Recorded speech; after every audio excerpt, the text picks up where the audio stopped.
Hello and welcome to maths with Vijay. तो आज हम लोग क्लास 10 मैथ का जो पहला चैप्टर है जो कि है वास्तविक संख्या, इनको हम लोग पढ़ने वाले हैं। बेसिकली इस चैप्टर को हम लोग दो टॉपिक्स में पढ़ेंगे। तो पहला है यह है यूक्लिड विभाजन एल्गोरिथम, और जो दूसरा टॉपिक इन्हीं में है यह है अंकगणित का आधारभूत प्रमेय। आज हम लोग मेनली जो यूक्लिड विभाजन एल्गोरिथम है इनको हम लोग समझेंगे। तो आइए स्टार्ट करते हैं और समझते हैं कि जो यूक्लिड विभाजन एल्गोरिथम है या फिर जो यूक्लिड विभाजन प्रमेयिका है ये एक्चुअली में होता क्या है। इनको हम लोग एक प्रमेय के माध्यम से समझेंगे। जो प्रमेय है हमारा, इनमें यह कहा गया है कि दो धनात्मक पूर्णांक a और b दिए रहने पर ऐसी अद्वितीय पूर्ण संख्याएं q और r विद्यमान है जहां पर a इक्वल टू हो जाता है b क्यू प्लस आर, जहां पे r जो है यह शून्य से या तो बराबर है या बड़ा है और छोटा है b से। इसका मतलब क्या हो गया यह हम लोग समझते हैं। इस प्रमेय के अनुसार यह कहा गया है कि दो धनात्मक पूर्णांक a और b दिए रहने पर ऐसी अद्वितीय पूर्ण संख्या q और r एग्जिस्ट करती है, यानी कि एक q और एक r, ये दो पूर्ण संख्याएं एग्जिस्ट करेगी, जैसे कि a is equal to B Q plus R होगा। इसको हम लोग इस तरीके से समझते हैं कि जो भाज्य बराबर भाजक गुना भागफल जोड़ शेषफल, जहाँ पे r जो है यानी कि शेषफल जो है यह या तो 0 के बराबर हो सकता है या 0 से बड़ा हो सकता है, और हमेशा भाजक यानी कि b से क्या होगा, छोटा होगा। इसको हम लोग एक एग्जाम्पल के थ्रू समझते हैं। एक हम एग्जाम्पल ले लेते हैं जिसमें कि हम डिवाइड करते हैं 4 से, डिवाइड करते हैं 13 को। तो 4 से जब 13 को हम डिवाइड करें तो 4 दिया हो जाएगा, यहाँ 12 बचेगा हमको 1। तो हम यहाँ पे देखें जो 13 है, इस 13 को हम लोग बोलते हैं भाज्य बोलते हैं, और भाज्य को हम लोग a से इंडिकेट करेंगे। जो भाजक है 4 है, इनको हम लोग बोलते हैं भाजक बोलते हैं, इनको हम लोग b से इंडिकेट करते हैं। 3 को हम लोग बोलते हैं भागफल, और इसे हम लोग b से इंडिकेट करते हैं। और जो 1 है इन्हें हम लोग बोलते हैं शेष या फिर शेषफल बोलते हैं, और इन्हें हम लोग r से इंडिकेट करते हैं।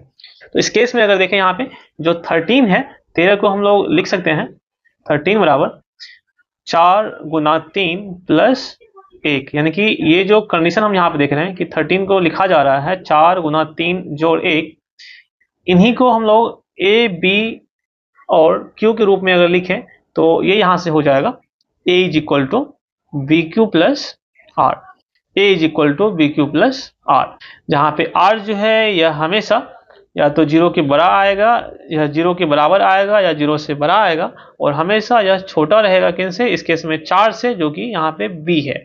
तो इस केस को भी हमको ध्यान रखना है। जो रिमाइंडर जो है, जो शेषफल है, यह हमेशा 0 से बड़ा या फिर उनसे बराबर आएगा, और हमेशा जो भाजक है यानी कि b है इनसे छोटा आएगा। तो यही बातें जो है a is equal to B Q plus R, यही यूक्लिड के द्वारा बताया गया था, और इन्हें ही हम लोग एक प्रमेयिका के द्वारा पढ़ते हैं जो कि है यूक्लिड विभाजन प्रमेयिका। तो हमको लगता है कि अब ये जो चीजें हैं यूक्लिड विभाजन प्रमेयिका ये क्या होती है, इनके बारे में हम लोग समझ गए होंगे। अब इनका प्रयोग हम कहाँ करते हैं, हम इनके बारे में बात करेंगे। जो यूक्लिड विभाजन प्रमेयिका है, हम इनका प्रयोग मिलने क्या करते हैं, जो दो धनात्मक जो संख्याएं होते हैं या फिर पूर्णांक होते हैं, इनका एचसीएफ परिकलन करने में करते हैं। यानी कि जो यूक्लिड का जो विभाजन एल्गोरिथम है, इनका प्रयोग हम कहाँ करते हैं, तो जो दो धनात्मक पूर्णांक होगा उनका हम लोग एचसीएफ निकालने में करते हैं। और निकालने का क्या प्रोसेस होगा, क्या विधि होगा, हम उनको एक एग्जाम्पल के थ्रू क्या करते हैं, समझते हैं। जो एक्सरसाइज 1.1 है, इनका जो फर्स्ट क्वेश्चन है, जो पहला क्वेश्चन है, इनको हम लोग यहाँ सॉल्व करेंगे और सीखेंगे कि किस तरह से हम इनका प्रयोग जो है यह क्वेश्चन को सॉल्व करने में करते हैं।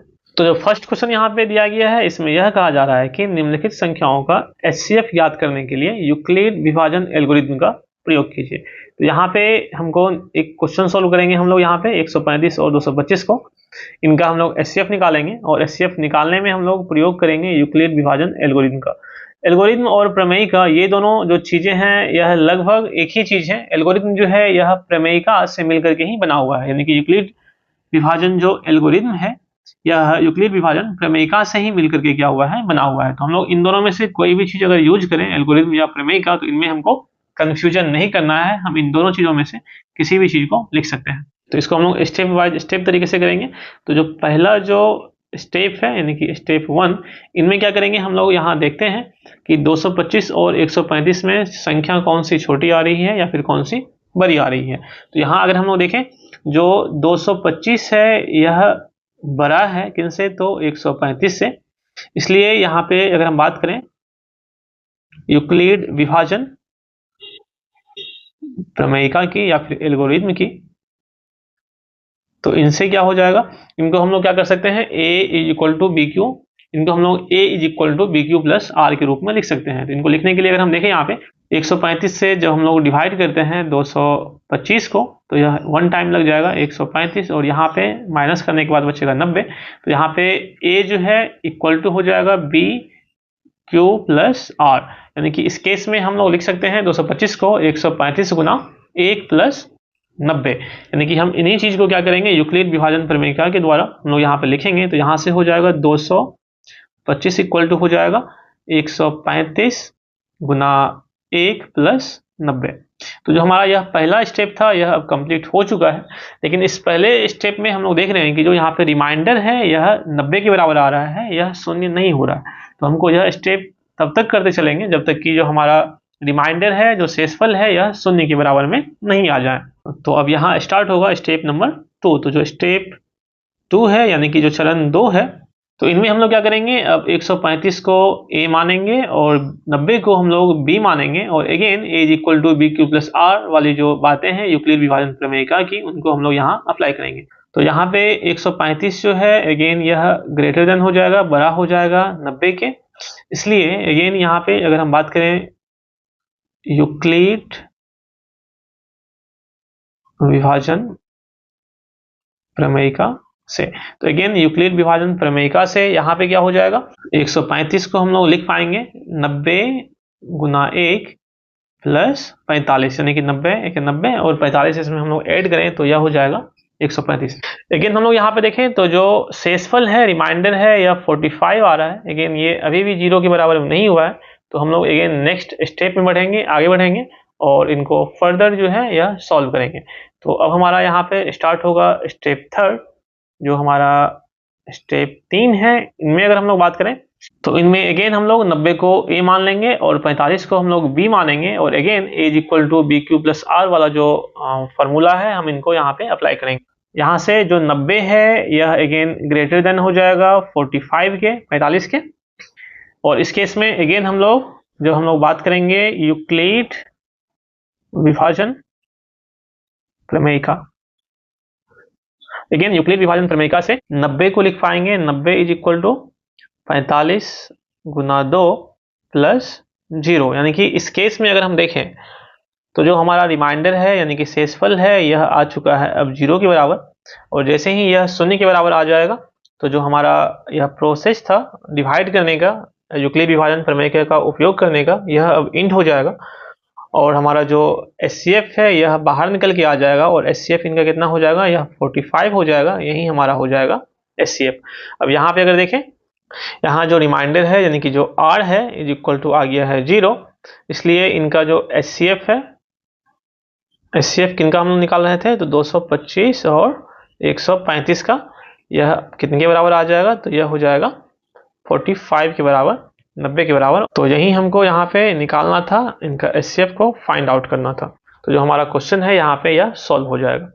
अब यहाँ पे हम एक चीज और ध्यान देंगे, ध्यान देने वाली बात ही जो है यहाँ पे, जो HCF जो कि हम लोग निकाल रहे हैं, जो HCF हम लोग निकाले हैं, HCF 225 और 135 का, यह अगेन बराबर हो जाएगा किनके, जो हम लोग दूसरा HCF निकाले हुए थे इसके जस्ट बाद 135 और 90 का। अगेन यह HCF जो है बराबर हो जाएगा 90 और 45 का, और ये सभी के सभी आपस में क्या होंगे, बराबर होंगे। तो इनको भी हम लोग समझ लेते हैं। तो यह HCF जो है यह बराबर हो जाएंगे अगेन किनके HCF के, तो जो 135 और जो 90 है इनके HCF के, और अगेन ये जो है यह भी बराबर हो जाएगा किनके HCF के, तो 90 और जो 45 है इनके HCF के, और सभी का HCF कितना आ रहा है, 45 आ रहा है। तो ये भी एक बहुत ही जो महत्वपूर्ण जो चीजें हैं जो कि हमको यूक्लिड विभाजन प्रमेयिका में हमको देखने को मिलती है, तो हम इस चीज को भी हम क्या करेंगे, ध्यान रखेंगे। अब इस चैप्टर में हम एक और उदाहरण देखते हैं, जिसके बाद आपसे जो प्रश्नावली 1.1 है इनके सभी क्वेश्चंस बन जाएंगे। यहाँ पे कहा गया है कि दर्शाइए कि प्रत्येक धनात्मक समपूर्णांक 2q के रूप का होता है तथा प्रत्येक धनात्मक जो विषम पूर्णांक है यह 2q प्लस 1 के रूप का होता है, जहाँ पे q कोई पूर्णांक है। तो हम इस क्वेश्चन को सॉल्व करेंगे और सीखेंगे कि किस तरह से इस टाइप के जो क्वेश्चंस होते हैं इनको हम लोग बनाएं। तो इनका जो आंसर है हम लोग इन पे बात करते हैं। सबसे पहले हम यहाँ क्या करेंगे कि मान लेंगे कि a जो है वह कोई धनात्मक जो है यह क्या है, पूर्णांक है, और उसी धनात्मक पूर्णांक से क्या करेंगे हम लोग सम और विषम संख्याओं को अलग करेंगे।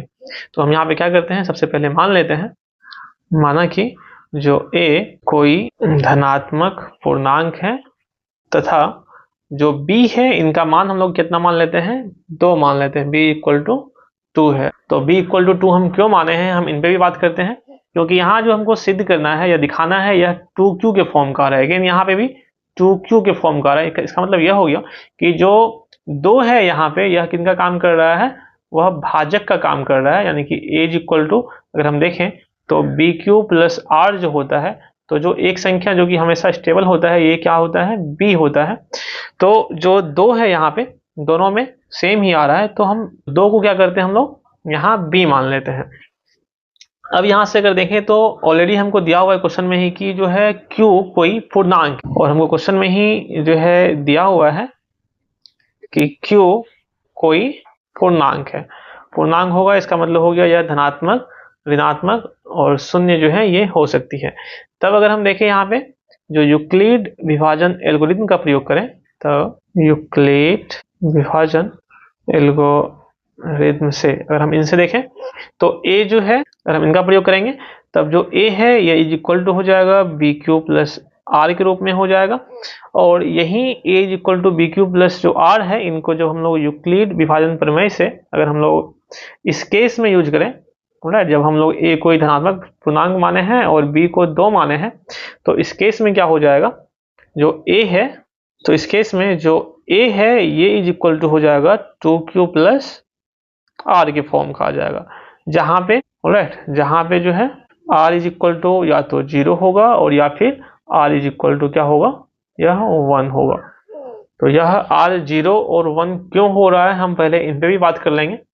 तो हम एक एग्जांपल ले लेते हैं। यहाँ पे हम देख रहे हैं कि जो 2 है यह हर जगह पे सेम आ रहा है, यानी कि 2q और 2q प्लस 1, यानी कि जो भाजक है यह हमेशा 2 रहेगा।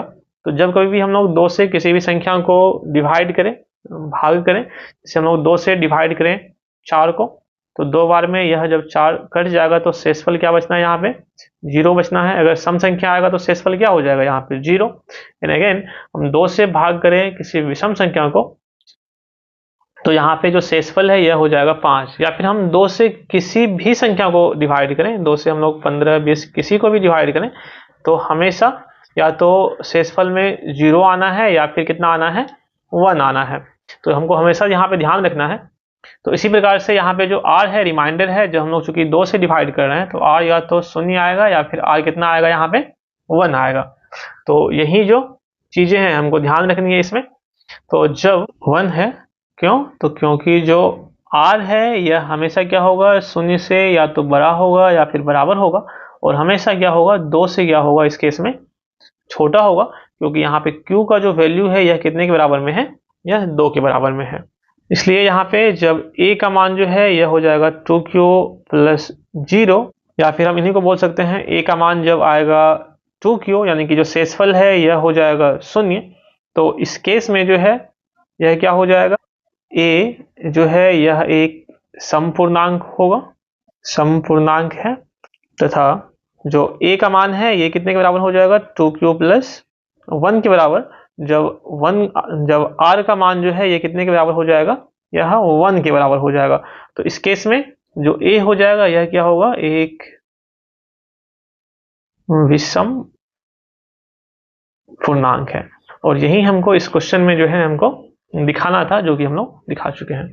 तो कुल मिला के इतनी सारी जो बातें थी यह हमको इस चैप्टर में देखनी थी, और जब इतना हो जाएगा तो इसके बाद जो प्रश्नावली 1.1 है यह एक्सरसाइज अब आप लोगों से आसानी से यह बन जाने चाहिए।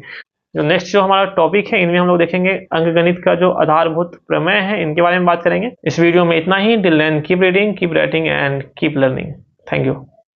हेलो एवरीवन, तो आज हम लोग वास्तविक संख्या का जो अगला टॉपिक है जो कि है अंकगणित का आधारभूत प्रमेय, इसको हम लोग पढ़ने वाले हैं। इससे पहले वाले वीडियो में हम लोग यूक्लिड विभाजन एल्गोरिथम के बारे में पढ़ चुके हैं। तो आइए समझते हैं हम लोग कि अंकगणित का जो आधारभूत प्रमेय होता है ये एक्चुअली में होता क्या है। लेकिन इनको समझने से पहले हम लोग 2 संख्याओं के बारे में बात करेंगे, एक है भाज्य संख्या और जो दूसरा है यह है अभाज्य संख्या। तो आइए सबसे पहले हम लोग समझते हैं कि जो भाज्य संख्या और अभाज्य संख्याएं क्या होती है। तो जिन संख्याओं का केवल 2 गुणनखंड होता है उन्हें हम लोग अभाज्य संख्या कहते हैं, और वहीं जिन संख्याओं का 2 से ज्यादा गुणनखंड होता है उन्हें हम लोग क्या कहेंगे, भाज्य संख्या कहेंगे। तो ये दोनों चीजों को हम लोगों को ध्यान में रखनी है। फॉर एग्जाम्पल अगर हम देखें यहाँ पे, अगर हम बात करें 2 की, तो 2 के केवल 2 गुणनखंड होंगे, एक हो जाएगा 1 और दूसरा हो जाएगा वह संख्या खुद यानी कि 2। उसी तरह से अगर हम बात करें 3 की, तो 3 के भी अगेन 2 ही गुणनखंड होंगे, पहला हो जाएगा 1 और दूसरा होगा वह संख्या सेम यानी कि 3। उसी तरह से अगर हम 5, 7, 11, 13 किसी भी संख्या की बात करें तो इनके केवल और केवल 2 ही गुणनखंड होंगे। जैसे कि हम बात करें 13 की, तो इनके हो जाएंगे 1 और 13। तो हम लोग यहाँ देख पा रहे हैं कि इन सभी संख्याओं के केवल और केवल कितने गुणनखंड हो रहे हैं, तो केवल 2 गुणनखंड हो रहे हैं, इसलिए इन्हें हम क्या कहेंगे, अभाज्य संख्या कहेंगे। ऑलराइट, अगेन अगर हम बात करें भाज्य संख्या की, तो भाज्य संख्या हम उन्हें कहेंगे जिनके 2 से ज्यादा गुणनखंड होते हैं। फॉर एग्जाम्पल अगर हम यहाँ पे देखें, जैसे कि हम बात करें 4 की, तो 4 के गुणनखंड जो है यह 1 हो जाएंगे, 2 हो जाएंगे, अगेन 4 हो जाएंगे। तो गुणनखंड कहने का मतलब यह हो गया कि इन सभी संख्याओं से 4 जो है वह पूरी पूरी क्या होंगी, विभाज्य होंगी, अर्थात इनके जो है पहाड़ा के अर्थात इनके पहाड़ा में जो है 1, 2, 4 के पहाड़ा में कहीं ना कहीं 4 जो है यानी कि यह संख्या इनमें आएगा, इसलिए हम इन्हें क्या कहेंगे, इनका गुणनखंड कहेंगे। इसी तरह से अगर हम बात करें 6 की, तो 6 का अगेन 1, 2, 3 और 6 यानी कि इनके कुल मिला के 4 गुणनखंड होंगे। इस तरह से हम लोग देख पा रहे हैं कि जो भाज्य संख्याएं हैं इनके 2 से क्या होते हैं, ज्यादा गुणनखंड होते हैं। तो हम लोग यहाँ पे भाज्य संख्या और जो अभाज्य संख्या है इनके बारे में अब समझ चुके होंगे। अब इनकी जो पहचान होती है ये भी हम लोग अभी समझ ही गए होंगे। जैसे अगर हम लोग बात करें अभाज्य संख्या की, तो इनमें हम देखें तो यह केवल एक और अपने आप से ही क्या होती है, विभाजित होती है, और जो अभाज्य संख्याएं होती हैं इनके केवल और केवल 2 गुणनखंड होते हैं। अगर हम लोग देख चुके हैं इस बारे में। और जो अभाज्य संख्याएं होती है यह क्या होती है, धनात्मक होती है। सिमिलरली इसी तरह से अगर हम लोग भाज्य संख्याओं की पहचान की बात करें, तो जो भाज्य संख्याएं हैं ये एक अपने आप और इसके अलावा किसी और संख्या से भी क्या होती है, विभाजित होती है। जैसे कि हम लोग देख रहे थे उस केस में अगर हम 6 की बात कर रहे थे, तो यह 1 से और सेम यानी कि 6 से तो विभाजित था ही, और इनके अलावा यह 2 और 3 से भी विभाजित था, यानी कि यह जो है 1 और सेम के अलावा भी किसी अन्य संख्या से भी क्या हो रही है, विभाजित हो रही है। तो इन्हें हम क्या कहते हैं, भाज्य संख्या कहते हैं। इसके बाद अगर हम देखें यहाँ पे, तो भाज्य संख्याओं के 2 से ज्यादा क्या होते हैं, यह गुणनखंड होते हैं। और जो भाज्य संख्याएं होती हैं अगेन यह भी धनात्मक पूर्णांक होती है। तो इतनी सभी चीजों को हम लोगों ने अभी यहाँ पे सीख चुका है या देख चुके हैं। नेक्स्ट हम अगर बात करें हम अभाज्य गुणनखंड की, तो जो अभाज्य गुणनखंड होती है वह किसी भी संख्या को अगर अभाज्य संख्याओं के गुणनफल के रूप में अगर हम लिखते हैं तो उन्हीं को क्या कहेंगे, हम लोग अभाज्य गुणनखंड कहेंगे। फॉर एग्जाम्पल अगर हम यहाँ पे देखें, लेते हैं हम लोग यहाँ पे 6, तो 6 को हम क्या करते हैं, लिखते हैं 2 गुना 3। तो अगर हम यहाँ देखें तो जो 6 है इनको हम लोग 2 अभाज्य संख्याओं के गुणा के रूप में लिखे, यानी कि जो ये 2 और 3 है ये दोनों क्या है, अभाज्य संख्या है, और इन अभाज्य संख्याओं के गुणनफल के रूप में मैंने यहाँ पे 6 को लिखा है। तो ये जो 2 गुना 3 है इन्हें क्या कहेंगे, हम लोग 6 का अभाज्य गुणनखंड कहेंगे। तो इनको निकालने का जो तरीका होता है इन पे भी हम लोग क्या करते हैं, बात कर लेते हैं। जैसे एक एग्जाम्पल लेते हैं यहाँ पे 36, यानी तो 36 का जो अभाज्य गुणनखंड निकालें, तो इनके लिए हम लोग एक लाइन खींच लेंगे और इनको हम लोग भाग्य विधि से यानी कि विभाजन विधि से सॉल्व करते हैं। तो सबसे पहले देखें यहाँ पे जो सबसे छोटी अभाज्य संख्या है यह 2 से विभाज्य हो जाएगी, तो यहाँ हो जाएगा 18। अगेन 2 से विभाज्य होगा तो हो जाएगा 9, और फिर अगेन 3 से विभाज्य हो जाएगा तो यह हो जाएगा 3। यानी कि इस केस में हम लोग यहाँ पे देख पा रहे हैं कि जो 36 है इनको हम लोग लिख सकते हैं 2 गुना 2 गुना 3 गुना 3, यानी कि इस प्रकार से 36 को हम लोग इस अभाज्य संख्या के गुणनफल के रूप में लिख सकते हैं। तो हम लोग यहाँ पे भाज्य संख्या, अभाज्य संख्या और अभाज्य गुणनखंड के बारे में समझ चुके हैं, सीख चुके हैं।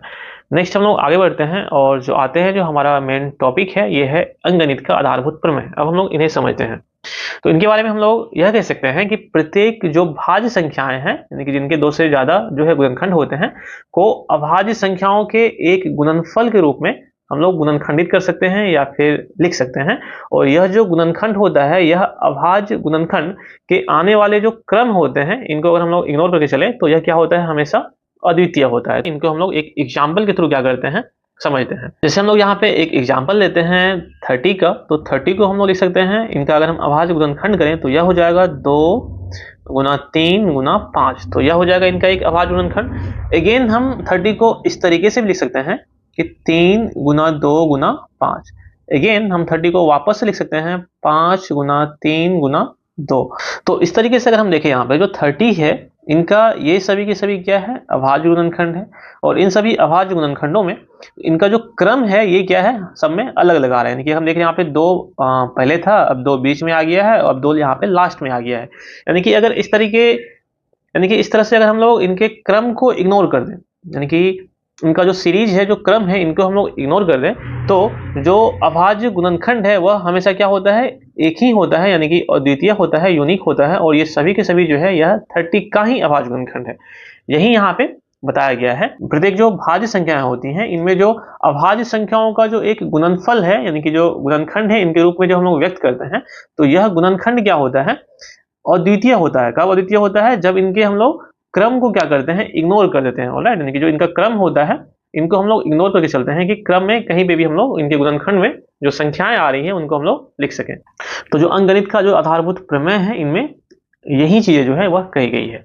एंड नेक्स्ट जो पॉइंट है, इनको हम लोग समझते हैं। यहाँ पे यह कहा गया है कि एक प्राकृत संख्या का अभाज्य गुणनखंड उनके गुणनखंडों के क्रम को छोड़ते हुए अद्वितीय होता है। यही चीज हम लोगों ने जस्ट अभी अभी जो ऊपर में यहाँ हम लोगों ने देखा था, जो इनकी अगर हम लोग जो है क्रम को छोड़ दें, जो इनके सीरीज को छोड़ दें, तो यह क्या होता है, एक अद्वितीय होता है। यानी कि यह एक निश्चित संख्या का, यानी कि एक ही संख्या का क्या होता है, गुणनखंड यह होता है। नेक्स्ट हम लोग एक एग्जाम्पल से देखते हैं कि किस तरह से हम इनका जो उपयोग है, जो अंकगणित का जो आधारभूत प्रमेय है, इनकी जो एक प्रॉपर्टीज है और द्वितीयता वाली, इनका प्रयोग हम लोग किस तरह से क्वेश्चन में करते हैं। यहाँ पे एक क्वेश्चन दिया हुआ है कि संख्याओं 4 पे पावर n पर विचार कीजिए, जहां n एक प्राकृत संख्या है। तो ज्ञात कीजिए कि क्या n का कोई ऐसा मान है जिसके लिए 4 पे पावर n अंक शून्य पर समाप्त होती है। अंक शून्य पे समाप्त होने का अर्थ यहाँ पे क्या हो गया कि जो इकाई अंक है ये क्या आएगा, यहाँ पे शून्य आएगा, 0 आएगा। तो अगर हम यहाँ पे देखें तो 4 पे हम कोई भी पावर ले लें, यानी कि 4 पे पावर 1 लेंगे तो 4 हो जाएगा। 4 पे पावर हम लोग 2 ले लेंगे तो यह अगेन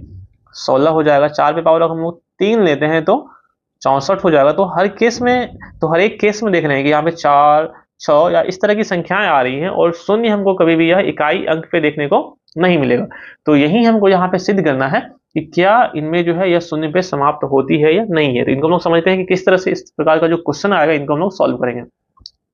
तो अगर हम देखें यहाँ पे जो किसी भी संख्या n के लिए जो 4 पे पावर n है, यह शून्य पे तभी समाप्त होगी जब वह 5 से क्या होगा, विभाज्य होगा। अर्थात कहने का मतलब होगी, अगर हम देखें जो कोई संख्या के इकाई अंक में 20 तभी आएगी जब यहाँ पे क्या होगा, यह संख्या 5 से क्या होगा, विभाज्य होगा। अर्थात यह 5 के गुणनखंड के रूप में क्या होगा, यह आएगा। यानी कि इस केस में अगर हम देखें तो 20 जो है इनके इकाई अंक पे शून्य तभी आ रहा है, यह तभी आ रहा है जब यह 5 से क्या हो रहा है, विभाज्य हो रहा है। अगेन ऑफ कोर्स 2 तो होना ही चाहिए, लेकिन 4 पे पावर n में तो 2 ऑलरेडी पहले से है ही। तो हम इनमें क्या देख रहे हैं, केवल जो 5 आ रहा है कि नहीं, हम लोग केवल यह देख रहे हैं। कहने मतलब यह हो गया, जो शून्य पे तभी समाप्त होगी जब वह 5 से क्या होगी, विभाज्य होगी। अर्थात 4 पे पावर n का अभाज्य गुणनखंड जो होता है उनमें क्या होना चाहिए, तो 5 अवश्य रूप से आना ही चाहिए, जो कि यह संभव नहीं है। क्योंकि अगर हम इनको देखें तो 4 पे पावर जो n है, इनको हम लोग लिख सकते हैं 4 पे पावर यानी कि होल पावर n, और इनको लिख सकते हैं हम लोग 2 पे पावर 2 और इन पे पावर n। अगेन 2 और n मल्टीप्लाई होकर हो जाएगा 2 पे पावर 2n। तो यहाँ पे हम देखें तो केवल और केवल जो 2 है वही इनमें अभाज्य संख्या के गुणनखंड के रूप में आ रहा है, और इनके अलावा इसमें कोई भी दूसरा अभाज्य संख्या जो है वह नहीं आ रहा है। यानी कि हम देखें यहाँ पे जो 4 पे पावर n है, इनको 2 पे पावर 2n के रूप में लिख सकते हैं, और इसी कारण से जो 4 पे पावर n है, इनके गुणनखंड में केवल 2 ही आ सकती है। यही जो है, इसी चीज को क्या कहते हैं हम लोग, अंकगणित का आधारभूत प्रमेय का जो अद्वितीयता होती है, यही इनको कहा जाता है। और इसी के द्वारा हम यह बोल सकते हैं कि 4 पे पावर n जो होती है, इनमें जो है 2 के अतिरिक्त कोई और जो अभाज्य गुणनखंड है, यह इसमें वह नहीं आ सकता है। तो ये जो चीजें हैं हम लोग यहाँ पे देख चुके हैं कि किस प्रकार से जो अंकगणित का जो आधारभूत प्रमेय है, इनकी जो अद्वितीयता होती है, इनका हम लोग प्रयोग करके किस तरह से जो क्वेश्चन होता है, इस तरह के इनको हम लोग सॉल्व करते हैं। नेक्स्ट हम लोग आगे बढ़ते हैं, और जो इसमें नेक्स्ट जो समझने वाली चीजें हैं, ये हम लोग जानते हैं।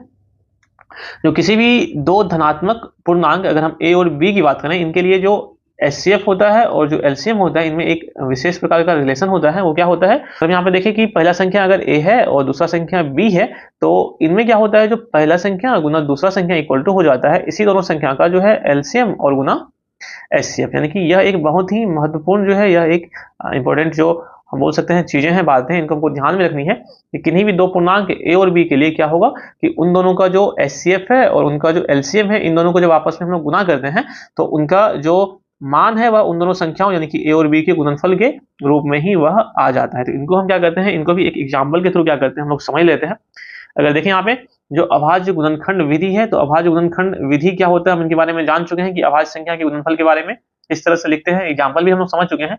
इनके द्वारा हम क्या करते हैं 96 और 404 का एचसीएफ निकालते हैं और फिर इनका क्या करेंगे हम लोग एलसीएम निकालेंगे। तो 96 का जो एलसीएम हो जाएगा वो कितना हो जाएगा, तो 96 को हम लोग लिख सकते हैं यहाँ पे 2 गुना 2 गुना 2 गुना 2 गुना 2 गुना 3, यानी कि 2 यहाँ पे 5 टाइम आ रहा है तो इसको हम लिख सकते हैं 2 पे पावर 5 और 3 पे पावर 1 या फिर 3, यानी कि 96 को हम लिख सकते हैं 2 पे पावर 5 गुना 3। उसी तरह से 404 जो है ये कितना हो जाएगा 2 गुना 2 गुना 101, यानी कि 2 पे पावर 2 गुना 101। तो एचसीएफ जो होता है इनके बारे में हम बात करें तो एचसीएफ जो होता है वो प्रत्येक जो उभयनिष्ठ अभाज्य गुणनखंड होता है उनमें सबसे छोटी घात का जो होता है या गुणनफल होता है। तो अगर हम यहाँ पे देखें जो सबसे छोटा घात आ रहा है 2 पे पावर 4 और 2 पे पावर 4, इन दोनों में हमको मिल रहा है, तो जो उभयनिष्ठ जो सबसे छोटी घात है या 2 पे पावर 2 हो जाएगा और इसीलिए इनका जो एचसीएफ है वो क्या हो जाएगा 4 हो जाएगा। तो इस तरीके से हम लोग अभाज्य गुणनखंड विधि से किसी भी दिए हुए संख्या का एचसीएफ निकाल सकते हैं।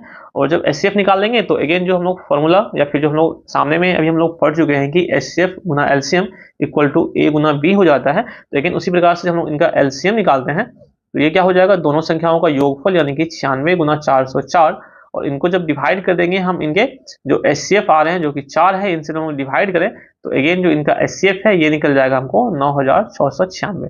तो इस प्रकार से हम लोग क्या करते हैं जो एलसीएम और एचसीएफ के बीच में जो रिलेशन है इनको हम लोग यूज करते हैं क्वेश्चंस को सॉल्व करने में। इतना समझने के बाद अगर हम बात करें प्रश्नावली 1.2 की तो ये चैप्टर जो है अब यह आसानी से बन जाएंगे। यहाँ हमको जानना था संख्याओं के अभाज्य गुणनखंड के बारे में जो कि हम लोगों ने यहाँ पे देख चुका है। उसके बाद एलसीएम और एचसीएफ के बीच में क्या रिलेशन होता है इनको भी हम लोग देख चुके हैं। अगेन एलसीएम और एचसीएफ जो अभाज्य गुणनखंड विधि से किस तरह से निकालते हैं वो भी हम लोग यहाँ पे समझ चुके हैं। इसके बाद हम लोगों ने जो अंकगणित का जो आधारभूत प्रमेय था उनका प्रयोग करके जो इनका जो अद्वितीयता का जो एक प्रॉपर्टीज था उनके थ्रू किस तरह से हम लोग इस तरह के जो क्वेश्चंस हैं इनको हम लोग सॉल्व करते हैं वो भी हम लोग सीख चुके हैं। तो कुल मिला के जो प्रश्नावली 1.2 है अब आप सभी से आसानी से यह बन जानी चाहिए। तो नेक्स्ट वीडियो में हम लोग बात करेंगे अपरिमेय संख्याओं का जो पुनर्भ्रमण है इनके बारे में। So till then keep reading, keep writing and keep watching. Hello everyone, तो आज हम लोग वास्तविक संख्या चैप्टर का ही जो एक नया टॉपिक है जो कि है अपरिमेय संख्याओं का पुनर्भ्रमण, इस चैप्टर को हम लोग पढ़ने वाले हैं। तो बेसिकली इस चैप्टर में हम लोग सीखेंगे कि किस तरह से √2, √3, √5 या √p अगर कोई भी संख्या इस तरह का हो उन्हें किस तरह से हम लोग सिद्ध करते हैं कि यह एक अपरिमेय संख्या है। और इसके साथ ही साथ हम लोग इसमें देखेंगे जो वास्तविक संख्याएं क्या होती है, उसके अलावा जो इनके जो टाइप्स होते हैं जैसे कि परिमेय और अपरिमेय इनके बारे में देखेंगे। इनके ही साथ साथ हम लोग कुछ और भी संख्याओं के बारे में सीखेंगे और फिर हम लोग एक जो प्रमेय है इनके बारे में बात करेंगे। और फिर हम लोग ये सबसे पहले देखते हैं हम लोग कुछ महत्वपूर्ण परिभाषाओं को। तो सबसे पहले जो हमारा डिफिनेशन है यह है वास्तविक संख्या का या फिर जो रियल नंबर है यह क्या होता है इनके बारे में जानते हैं। तो परिमेय संख्याओं और अपरिमेय संख्याओं के जो समूह होते हैं इन्हें ही हम क्या कहते हैं वास्तविक संख्या कहते हैं। कहने का मतलब हो गया जो इनमें जो भी परिमेय संख्याएं आएगी जैसे कि देखिए हम लोग यहाँ पे जो -2, -3, 5/7, 11/3, उसके अलावा 0 हो गया, 2 हो गया, 4 हो गया।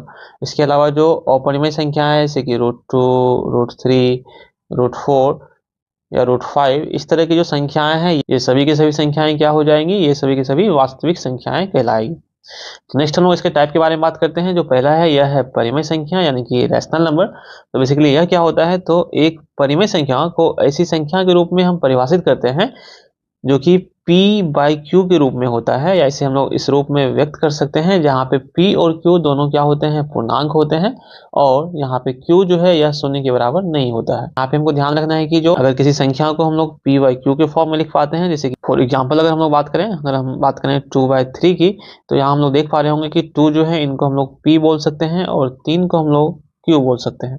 और यहाँ पे जो q है जो कि 3 डज नॉट इक्वल टू क्या आ रहा है 0 आ रहा है, इसलिए हम लोग 2/3 को क्या कहेंगे एक परिमेय संख्या के रूप में कहेंगे। यानी कि इस तरह की कोई भी संख्याएं हो उसे हम लोग परिमेय संख्या कहेंगे। फॉर एग्जाम्पल अगर हम देखें यहाँ पे जो -∞ से अगर हम देखें -∞ से हम लोग चलते जाएं तो -2, -1, 0, 1, 2, 3 इस तरह से चले हम लोग इन्फिनाइट तक। तो ये सभी के सभी जो संख्याएं हैं ये सभी के सभी क्या कहलाएंगी तो परिमेय संख्याएं कहलाएंगी। इसके बाद हम लोग देखते हैं अपरिमेय संख्या के बारे में। तो जो अपरिमेय संख्या है यह भी क्या है, वास्तविक संख्या है जो परिमेय नहीं है। यानी कि परिमेय नहीं है इसका मतलब यह हो गया कि इन्हें हम लोग p/q के फॉर्म में नहीं लिख सकते हैं, जहां पे अगेन सेम कंडीशन होगा, p और q पूर्णांक होगा और q 0 के बराबर नहीं होगा। फॉर एग्जाम्पल अगर हम देखें यहाँ पे जो √2 है इन्हें हम लोग क्या कहेंगे, अपरिमेय संख्या। इसी तरह से √3 हो गया, √5 हो गया, √7 हो गया। तो ये सभी के सभी जो संख्याएं हैं इन्हें हम क्या कहते हैं, अपरिमेय संख्याएं कहते हैं। और इन्हें ही हम क्या करेंगे, इस चैप्टर में प्रूफ करना सीखेंगे, यानी कि सिद्ध करना सीखेंगे। नेक्स्ट हम लोग आगे बढ़ते हैं और देखते हैं पूर्णांक के बारे में। जो इंटीजर्स होता है ये क्या होता है। तो पूर्णांक जो होता है यह क्या होते हैं, पूर्ण संख्याएं होती हैं। पूर्ण का मतलब हो गया यहाँ पे पूरा पूरा संख्या होता है, यानी कि उसमें पार्ट नहीं होगा, सेक्शन नहीं होगा, या फिर फ्रैक्शन के रूप में, भिन्न के रूप में नहीं होगा। यानी कि पूर्णांक जो होता है यह पूर्ण संख्याएं होती है और वह किस तरह का होगा, तो धनात्मक हो सकता है, ऋणात्मक हो सकता है, या फिर यह शून्य के बराबर हो सकता है।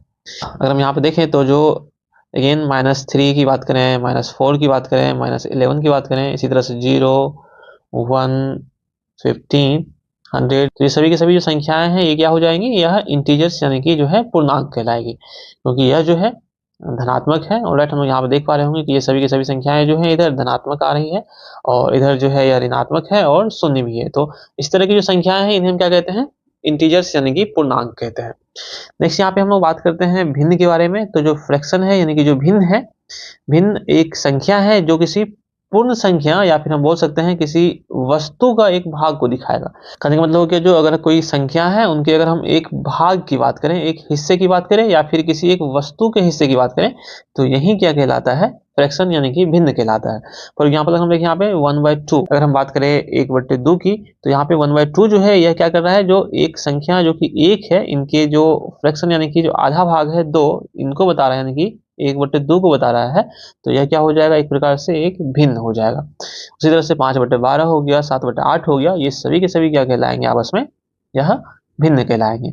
तो यहाँ पे हमको एक बहुत ही महत्वपूर्ण बात को ध्यान में यह रखनी है कि जो एक भिन्न संख्या है यह कभी भी एक पूर्णांक के बराबर में नहीं होता है। और इसी जो कंसेप्ट है इनका हम लोग यूज करेंगे जब हमको दिखाना होता है कि जो कोई संख्याएं हैं वह अपरिमेय संख्या है या नहीं है सिद्ध करने में। यानी कि हमको यहाँ पे ध्यान क्या रखना है, जो कोई भी जो भिन्न होता है यह कभी भी एक पूर्णांक के बराबर में जो है यह नहीं होता है। और इस कंसेप्ट को हमको हमेशा ध्यान में रखना है और इन्हीं का हम लोग प्रयोग करेंगे जब हम सिद्ध करेंगे कि √2 या √3 जो है यह क्या है, एक अपरिमेय संख्या है। तो हमको इन्हें हमेशा ध्यान में रखना है कि जो भिन्न है यह कभी भी पूर्णांक के बराबर में नहीं होगा। नेक्स्ट हम लोग जो लास्ट जो इसमें संख्या है इनके बारे में जान लेते हैं। यह है सह अभाज्य संख्या यानी कि को प्राइम नंबर। तो सह अभाज्य संख्या किसे कहेंगे हम लोग, तो यह वे संख्याएं होती है जिनमें क्या होता है, एक के अलावा कोई अन्य सार्व गुणनखंड नहीं होता है। इसका कहने का मतलब यह हो गया, अगर हम कोई भी एग्जाम्पल लेते हैं, फॉर एग्जाम्पल अगर हम देखें यहाँ पे 2/3, तो अगर हम देखें 2 की बात करें तो 2 का जो गुणनखंड है यह हो जाएगा 1 और 2। और अगेन अगर हम बात करें 3 की, तो 3 का भी अगेन 2 ही गुणनखंड होगा, 1 और 3। और इनमें अगर हम देखें यहाँ पे जो सार्व गुणनखंड है यानी कि जो कॉमन इसमें जो फैक्टर आ रहा है, इसमें दोनों में क्या आ रहा है, तो 1 आ रहा है। तो इसलिए 2 और 3 एक साथ पेयर में क्या हो जाएगा, सह अभाज्य संख्या हो जाएगा, क्योंकि इन दोनों में एक के अलावा कोई अन्य सार्व गुणनखंड यानी कि जो कॉमन फैक्टर नहीं है जो कि दोनों के दोनों में है। उसी तरह से अगर हम बात करें यहाँ पे 4 और 5 की, तो 4 में जो है इनका जो अभाज्य गुणनखंड है यह हो जाएगा 1, 2 और 4, या फिर जो इनका गुणनखंड है यह हो जाएगा 1, 2 और 4।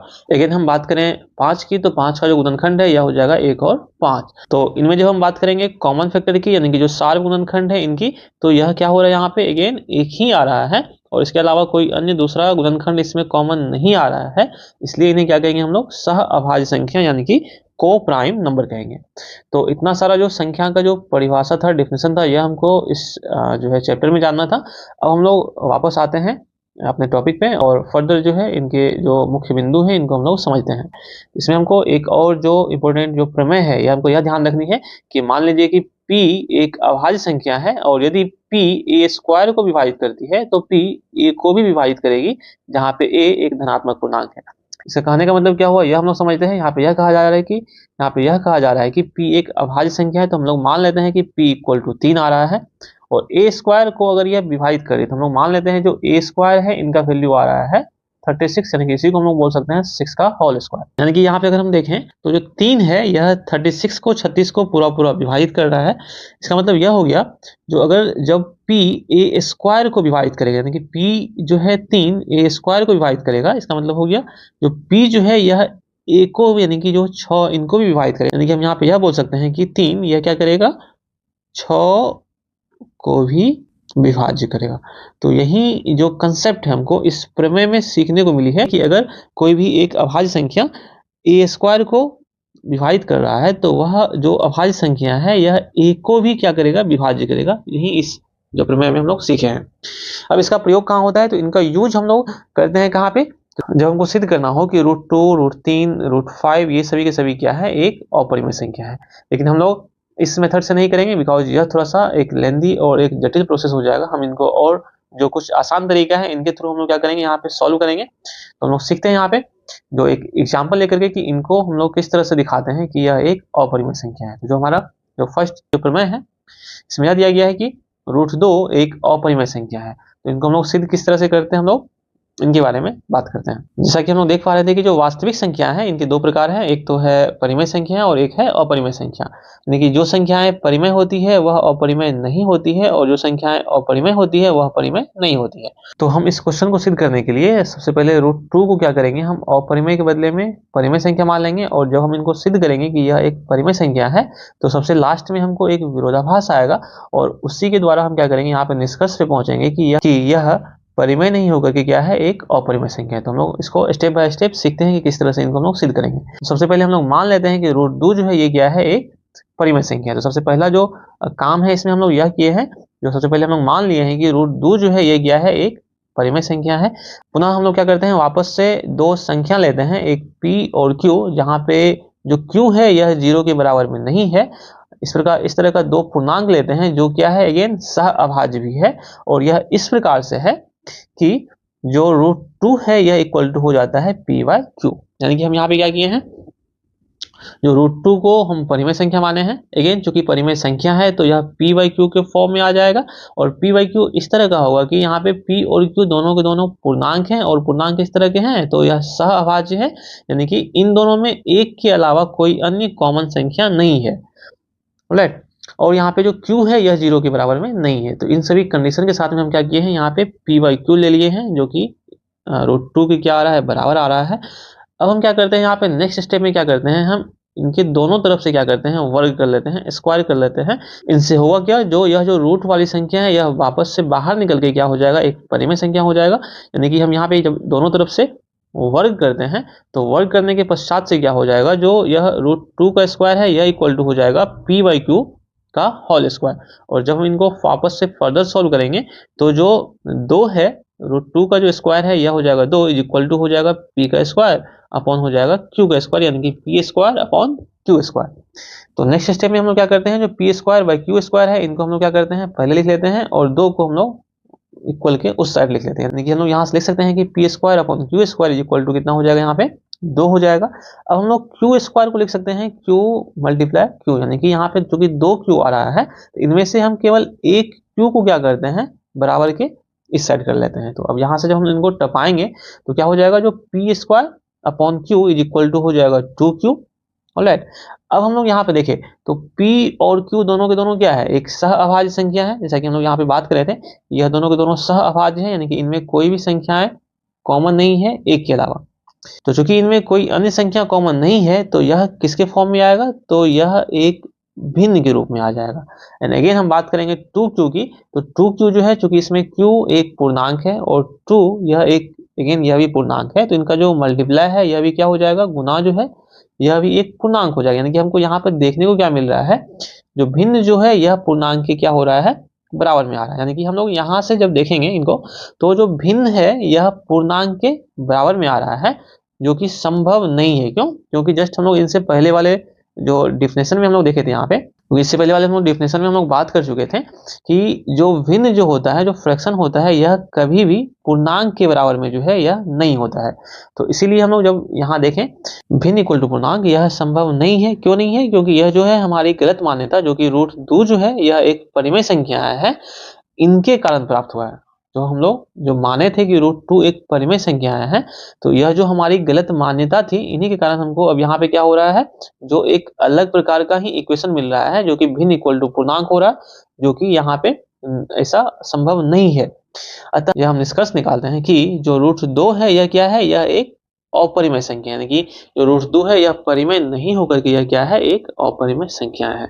तो इस तरीके से हम क्या कर सकते हैं, किसी भी संख्या को √2, √3, √5, √7 इस तरह की जो भी संख्याएं होती हैं, इनको हम लोग सिद्ध कर पाते हैं या सिद्ध कर सकते हैं कि जो ये संख्याएं जो है यह क्या है, एक अपरिमेय संख्याएं हैं। तो इस तरह से हम लोग इनको सिद्ध करेंगे। अब यहाँ पे हमको एक चीज और ध्यान में रखनी है इसी चैप्टर में, कि जो एक परिमेय संख्या और एक अपरिमेय संख्या का जो योगफल और अंतर, अगर कहीं पे भी हमको एक परिमेय संख्या और अपरिमेय संख्या का जो है योगफल और इनका जो अंतर यानी कि घटाव के रूप में कहीं पे लिखा हुआ मिले, तो वह हमेशा क्या होगा, अपरिमेय हो जाएगा। और अगेन कोई भी शून्योत्तर हम अगर हम परिमेय संख्या लेते हैं और अपरिमेय संख्या लेते हैं, तो इनका गुणनफल और भागफल ये भी क्या होगा, हमेशा अपरिमेय संख्या ही होगा। इनको भी हमको ध्यान में रखना है। तो इन्हीं से रिलेटेड क्या करते हैं, हम एक एग्जांपल को लेकर के अगेन सॉल्व करते हैं और सीखते हैं कि किस प्रकार से हम इनको सॉल्व करेंगे। यहाँ पे एक उदाहरण है कि दिखाना है हमको कि 5 - √3 यह क्या है, एक अपरिमेय संख्या है। इनको अगेन अपरिमेय सिद्ध करने के लिए हम क्या करेंगे, इनको मान लेंगे कि यह क्या है, एक परिमेय संख्या है। माना कि जो 5 - √3 जो है ये संख्या, ये क्या है, एक परिमेय संख्या है। अगेन जब हम परिमेय संख्या मानेंगे तो यह क्या हो जाएगा, p/q के फॉर्म में आएगा। यानी कि हम क्या करते हैं, यहाँ पे p और q दो पूर्णांक इस तरह का लेते हैं कि यहाँ पे जो 5 - √3 है, 5 - √3 जो है यह किसके फॉर्म में आ जाएगा, p/q के फॉर्म में आ जाएगा। अगेन अब हम यहाँ पे क्या करेंगे, जो √3 है, जो कि हम इसको सिद्ध कर चुके हैं पहले ही कि यह क्या है, एक अपरिमेय संख्या है, तो इनको हम लोग बराबर के इधर करके अकेला सिंगल जो संख्या है इनके फॉर्म में कर लेते हैं। यानी कि जहां से हम जब इनको इक्वल के इधर टपाते हैं तो यह क्या हो जाएगा, √3 इज इक्वल टू हो जाएगा, और यह इधर प्लस में है, इक्वल के इधर आने के बाद यह माइनस में हो जाएगा। यानी कि यह हो जाएगा 5 - p/q इज इक्वल टू हो जाएगा √3। एंड अगेन जब इनको हम लोग फर्दर सॉल्व करते हैं तो √3 जो है, अगेन हम क्या करते हैं, √3 को हम लोग बाएं तरफ लिखते हैं, तो हो जाएगा √3 इज इक्वल टू 5 - p/q। अब नेक्स्ट हम लोग यहाँ जब ऑब्जर्व करें, यहाँ हम लोग अवलोकन करें, तो हमको यह देखने को मिलेगा कि जो p और q है ये क्या है, पूर्णांक है। तो जब p और q पूर्णांक है और 5 भी पूर्णांक है, इसलिए तो पूर्णांक से जब किसी पूर्णांक को हम लोग माइनस करते हैं, या फिर जो परिमेय है, परिमेय से जब हम लोग परिमेय को माइनस करते हैं, तो यह हमेशा क्या होगा, परिमेय संख्या होगा। जैसे कि हम लोग देख पा रहे होंगे यहाँ पे अगेन, जो p/q जो है यह क्या है, एक पूर्णांक है। इसलिए 5 - p/q, क्योंकि 5 जो है यह अगेन परिमेय संख्या है और p/q अगेन यह भी परिमेय संख्या ही है। तो परिमेय संख्या से जब परिमेय संख्या को हम लोग माइनस करेंगे, तो अगेन जो इनका रिजल्ट है यह भी क्या आएगा, हमको एक परिमेय संख्या ही आएगा। लेकिन अगर हम यहाँ पे देखें, जो √3, इसका मतलब यह हो गया, जो अगर दायां पक्ष जो है यह हमको अगर यह दिखा रहा है कि यह परिमेय संख्या है, इसका मतलब हो गया जो √3 है यह भी क्या होना चाहिए, इस कंडीशन के अनुसार से यह परिमेय संख्या होना चाहिए। इसका अर्थ यह हो गया कि √3 जो है यह भी क्या है, एक परिमेय संख्या है, जो कि संभव नहीं है, क्योंकि इससे पहले ही हम लोग सिद्ध कर चुके हैं कि √3 जो है ये क्या है, एक अपरिमेय संख्या है। तो इसी कंडीशन पे हम लोग यह देख पा रहे हैं कि अर्थात चूंकि √3 जो है यह एक परिमेय संख्या है, जो कि संभव नहीं है, तथा यह हमारी जो गलत मान्यता जो क्या थी, 5 - √3, जो कि हम लोग यहाँ पे लिए हुए थे, जो 5 - √3 है, जो कि क्या है, एक परिमेय संख्या है, जो हमारी गलत मान्यता जो थी 5 - √3 इन्हीं के कारण में प्राप्त हुआ है। अतः हम इस निष्कर्ष पर पहुंचते हैं, या फिर यह निष्कर्ष निकालते हैं कि 5 - √3 जो है यह क्या है, परिमेय नहीं होकर के ये क्या है, एक अपरिमेय संख्या है। तो यही जो था, हमको जो क्वेश्चन जो है कंक्लूड हो जाता है और हमारा जो है यह प्रूफ हो जाता है। तो इस तरीके से हम क्या कर सकते हैं, दिखा सकते हैं, प्रूफ कर सकते हैं कि कोई भी जो अपरिमेय संख्याएं हैं या अपरिमेय संख्याएं किस तरह से होती है। तो जो इस चैप्टर में हमको इतना ही था। तो इस चैप्टर में प्रश्नावली जो 1.3 है यह आसानी से हम लोगों से बन जानी चाहिए। एंड जो नेक्स्ट वीडियो है, इनमें हम लोग देखने वाले हैं कि जो परिमेय संख्याओं और उनका जो दशमलव प्रसार है, इनके बारे में हम लोग नेक्स्ट वीडियो में देखने वाले हैं। So thank you for watching and keep reading, keep writing and keep learning. Thank you. Hello everyone. तो आज हम लोग वास्तविक संख्या का जो लास्ट चैप्टर है, जो कि है परिमेय संख्याओं और उनके दशमलव प्रसारों का पुनर्भ्रमण, इस चैप्टर को हम लोग समझने वाले हैं। तो बेसिकली अगर हम बात करते हैं परिमेय संख्याओं की, तो परिमेय संख्या हम उन संख्याओं को कहते हैं जो p/q के फॉर्म में आता है, और जहां पे p और q दोनों पूर्णांक होते हैं और q 0 के बराबर या शून्य के बराबर नहीं होता है। उनके बाद अगर हम बात करें दशमलव प्रसार की, तो दशमलव प्रसार क्या होता है हम पहले इनके बारे में समझते हैं। जैसे हम एक एग्जांपल लेते हैं और हम डिवाइड करते हैं 25 को 10 से। तो यहाँ पे 10 को 2 बार पढ़ेंगे तो 20 हो जाएगा, अगेन 5 डेसिमल हो जाएगा, और यहाँ पे हो जाएगा 0, 10 बचे 50। यानी कि हम यहाँ पे बोल सकते हैं कि यहाँ हम लोगों ने जब 25 को 10 से डिवाइड किया है तो जो इनका दशमलव संख्या आया है ये आया है 2.5। तो यहाँ पे जो संख्या जो है यह पूरी पूरी विभाज्य हो गई है, तो इनका जो दशमलव प्रसार है यह शांत दशमलव प्रसार हो गया है। कहने का मतलब यह हो गया कि जब हम कभी किसी संख्या को डिवाइड करते हैं और डिवाइड के बाद जब यह डेसिमल वाले संख्या में क्या हो जाता है, पूरा पूरा डिवाइड हो जाता है, कट जाता है, तो उस प्रकार के जो दशमलव प्रसार होते हैं उन्हें हम लोग कहते हैं शांत दशमलव प्रसार। फॉर एग्जाम्पल अगर हम यहाँ पे देखें, जो सभी संख्याएं हमको देखने को मिल रही है ये सभी के सभी क्या है, शांत दशमलव प्रसार है। यानी कि ये सभी के सभी जो है कट गई है, पूरी की पूरी इंड हो गया है, टर्मिनेट हो गया है, तो ये सभी के सभी जो है शांत दशमलव प्रसार है। नेक्स्ट हम लोग बात करते हैं अशांत आवर्ती दशमलव प्रसार के बारे में। इसके लिए अगेन हम क्या करते हैं, एक एग्जांपल ले लेते हैं। हम डिवाइड करते हैं 10 को 3 से। जब हम लोग 10 को 3 से डिवाइड करेंगे तो हो जाएगा यहाँ पे 3 तिया 9, यहाँ पे 1 हो जाएगा, दशमलव देंगे यहाँ पे 0 हो जाएगा, अगेन 3 तिया 9 हो जाएगा, अगेन यहाँ पे जो है एक 0 हो जाएगा, 3 3 जा 9। इस तरह से यह जो है यह बढ़ते रहेगा और इधर भी यह जो है बढ़ते रहेगा। यानी कि हम यहाँ पे यह देख रहे हैं कि जब हम लोग 10 को 3 से डिवाइड करते हैं तो यह हो रहा है 3.3333 और यह बढ़ते जा रहा है। तो इस प्रकार के जो दशमलव प्रसार हैं इन्हें ही हम क्या कहते हैं, अशांत आवर्ती, अशांत आवर्ती दशमलव प्रसार कहते हैं। कहने का मतलब हो गया जो हम लोग यहाँ पे यह सीख गए हैं कि जो शांत दशमलव प्रसार है यह क्या होता है और जो अशांत दशमलव प्रसार होता है यह क्या होता है, हम लोग यह समझ चुके हैं। अब हम लोग इस चैप्टर में यह समझेंगे कि कोई जो परिमेय संख्या है इनका जो दशमलव प्रसार है यह शांत और अशांत दशमलव प्रसार किस कंडीशन में होता है, इनका जो तरीका है यह हम लोग इनको समझने वाले हैं। सबसे पहले हम लोग देखते हैं यहाँ पे कुछ क्वेश्चंस को। यह जो क्वेश्चंस है प्रश्नावली 1.4 के, यहाँ पे हम देखें जो पहला क्वेश्चन है वह है 13/3125। तो इस कंडीशन में हमको इनका जो दशमलव प्रसार शांत है या अशांत है यह पता करने के लिए हमको 13 को डिवाइड करना होगा 3125 से। अब जो यह डिवीजन का प्रोसेस है यह काफी क्या हो जाता है, लेंदी हो जाता है, जटिल हो जाता है। तो इन्हीं समस्या से बचने के लिए हम क्या करते हैं, इनका कुछ रूल्स है इनको हम लोग पढ़ते हैं और उनके द्वारा हम लोग बिना डिवाइड किए ही हम पता कर सकते हैं कि इनका दशमलव प्रसार जो है यह शांत होगा या फिर अशांत होगा। तो इनको हम लोग मेनली 3 प्रमेय के द्वारा पढ़ने वाले हैं। जो पहला प्रमेय है इनमें यह कहा गया है कि अगर x कोई परिमेय संख्या है, परिमेय संख्या का मतलब हो गया जो x को हम लोग p/q के रूप में क्या कर सकते हैं, व्यक्त कर सकते हैं। और जहाँ पे p और q क्या है, सहअभाज्य है। सहअभाज्य कहने का मतलब हो गया जो उनमें एक के अलावा कोई और अभाज्य गुणनखंड नहीं होंगे। फॉर एग्जाम्पल अगर हम देखें यहाँ पे 4/5, यहाँ पे इन दोनों में एक के अलावा कोई भी गुणनखंड जो है या कॉमन गुणनखंड जो है यह नहीं। जैसे कि हम लोग देखते हैं यहाँ पे 8/17, तो इनमें भी अगेन जो कोई भी जो संख्याएं जो है गुणनखंड कॉमन नहीं है एक के अलावा। इस तरह की जो संख्याएं होती है उनमें अगर हम देखें बात करें q का, यानी कि जो नीचे वाला संख्या है ये q का, यह अगर 2n और 5m के रूप का आ जाता है तो इनका जो दशमलव प्रसार होता है यह क्या होता है, शांत होता है। जहाँ पे n और m जो है यह ऋणेतर पूर्णांक है। कहने का मतलब हो गया यह क्या हो जाएगा, पूर्ण संख्या हो जाएगा, अर्थात 0 जो है 1 2 3 इस तरह की जो संख्याएं हैं यह होगी, यानी कि पूर्ण संख्याएं होंगी। कहने का मतलब यह हो गया कि अगर x कोई एक परिमेय संख्या है अर्थात इसको हम लोग p/q के फॉर्म में लिख सकते हैं और q का जो अभाज्य गुणनखंड है वह 2n और 5m के रूप का अगर आ रहा है, केवल और केवल इसी रूप का आना चाहिए, इस रूप का अगर आ रहा है तो इनका जो दशमलव प्रसार है वह क्या होगा, शांत होगा। इनको हम लोग क्या करते हैं, एक एग्जाम्पल के माध्यम से समझते हैं। जो पहला एग्जाम्पल है यहाँ पे जो कि है 13/3125, इन्हीं को हम लोग सॉल्व करते हैं और सीखते हैं। यहाँ पे जब हम बात करेंगे 1325 की तो सबसे पहले हमको इनका अभाज्य गुणनखंड निकालना पड़ेगा। तो जो 3125 है इनका जब हम लोग अभाज्य गुणनखंड निकालेंगे तो यह 5 से डिवाइड हो जाएगा और यहाँ हो जाएगा 625। अगेन यह जो है 5 से विभाज्य है तो यह हो जाएगा 125।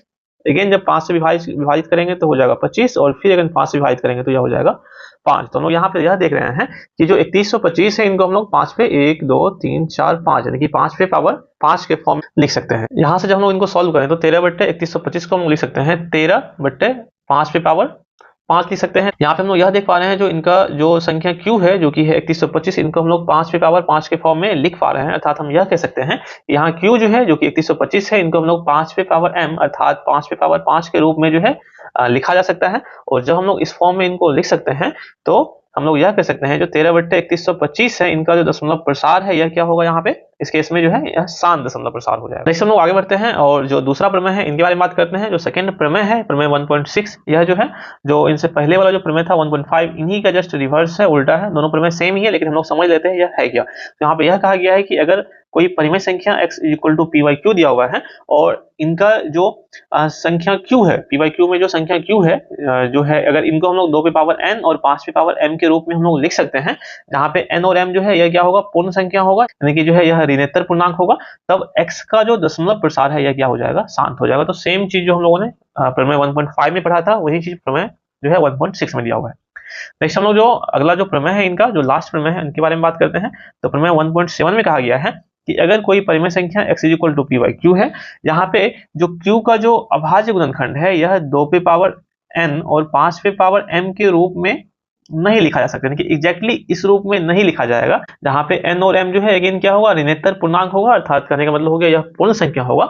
तो जो x का दशमलव प्रसार है यह क्या हो जाएगा, यह अशांत आवर्ती दशमलव प्रसार होगा। तो इनको क्या करते हैं हम लोग एक एग्जांपल के थ्रू समझेंगे। जैसे यहाँ पे क्वेश्चन नंबर दिया हुआ है 7, यहाँ पे दिया हुआ है 129 बट 2 पे पावर 2 और 5 पे पावर 7 और 7 पे पावर 5। तो हम इन्हीं क्वेश्चन को सॉल्व करते हैं और सीखते हैं कि इनका दशमलव प्रसार क्या होगा। तो जब हम लोग इस क्वेश्चन को देखते हैं तो यहाँ हम लोग यह पाते हैं कि इनका जो संख्या q है ये इनमें 2 पे पावर m, 2 पे पावर n, 5 पे पावर m और उसके अलावा यह 7 पे भी समथिंग पावर के रूप में आ रहा है, यानी कि यह एग्जैक्टली जो प्रमेय में कहा गया है इस रूप का नहीं आ रहा है, बल्कि इनसे क्या आ रहा है, डिफर आ रहा है, यानी कि अलग आ रहा है। तो इस केस में हम लोग यहाँ पे क्या कर सकते हैं, यहाँ पे जो q है जो कि 2 पे पावर 2, 5 पे पावर 7 और 7 पे पावर 5 के रूप का है, जो कि 2 पे पावर n और 5 के पावर m के रूप का यह नहीं है। अतः हम यहाँ पे यह कह सकते हैं कि जो 129 बटे जो 2 पे पावर 2, 5 पे पावर 7 और 7 पे पावर 5 है का जो दशमलव प्रसार है यह क्या होगा, यह अशांत आवर्ती दशमलव प्रसार होगा। यानी कि हम लोग यहाँ पे जस्ट देखा था, जो अगर इस रूप का यह नहीं हो रहा था तो इनका जो दशमलव प्रसार था यह क्या हो रहा था, अशांत आवर्ती दशमलव प्रसार हो रहा था। यानी कि जो क्वेश्चंस है इस चैप्टर के, हम इनको इन्हीं तरीके से क्या करने वाले हैं, सॉल्व करने वाले हैं। सेम इसी तरीके से हर एक क्वेश्चंस को हम लोग सॉल्व करेंगे और जो यह चैप्टर है एक्सरसाइज 1.4 अब यह आप लोगों से आसानी से बन जाएंगे। तो मिलते हैं किसी नेक्स्ट वीडियो में किसी दूसरे टॉपिक के साथ। So thank you for watching and keep watching and keep learning.